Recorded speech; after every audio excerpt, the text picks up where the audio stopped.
Welcome to another Tuesday, and for me, another opportunity to introduce you to some fantastic reports you most likely don't know exist. Today's recommendations cover subjects like agriculture, food security, the HIV epidemic, child labor, and of course, the African Continental Free Trade Area, the AfCFTA. Let's go! First up is a report from the Food and Agricultural Organization and the World Food Programme, WFP, that analyzes the impacts of coronavirus on food access through reduced household purchasing power, availability of food, agricultural production and food supply chains, government capacities to protect vulnerable populations, political instability, and conflict dynamics. Pages 11 to 19 presents a regional assessment of Africa with a focus on 15 food security hotspot countries. The report also highlights strategic recommendations to be implemented in order to avoid a large-scale deterioration of acute food insecurity. I shift gears to the health sector to a short report of 25 pages that provides guidelines for coordinated action so that national programs address local priority areas to achieve elimination of mother-to-child transmission of HIV in an effective, people-centered, efficient, and directed manner.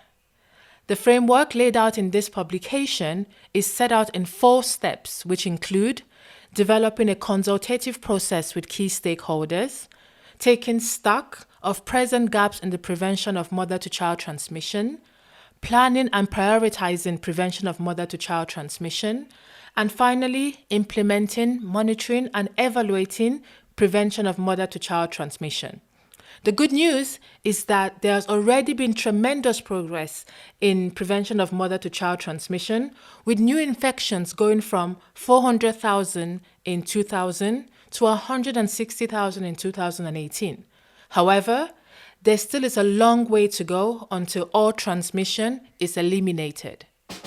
Up next is a look at agricultural transformation and the predicted opportunities and challenges envisaged in 2030, 2050, and 2063.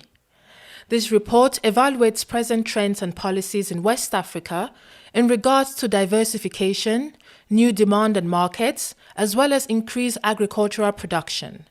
This publication is predominantly in French with English excerpts. You will be interested to know that efforts to end child labor have come to a screeching halt since global estimates were first produced 2 decades ago, with over 160 million children being forced into labor in 2020. Also, the additional stress of the COVID-19 pandemic is more than likely set to push millions more children into forced labor.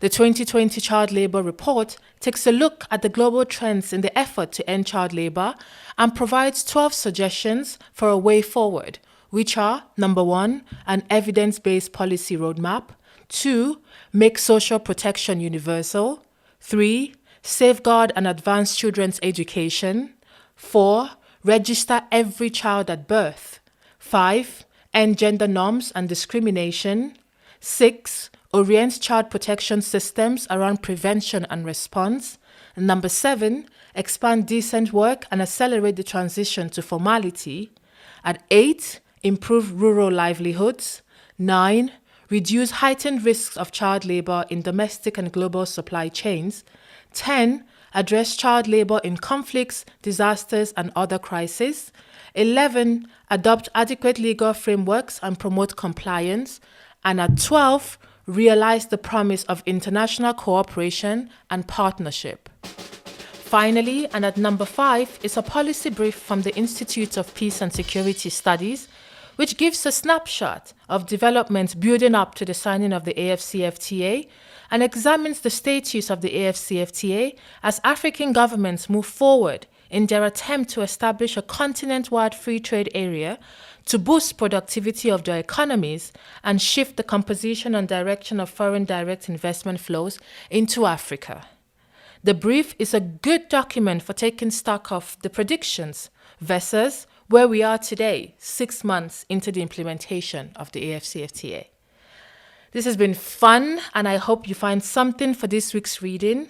Stay safe, everyone, and goodbye.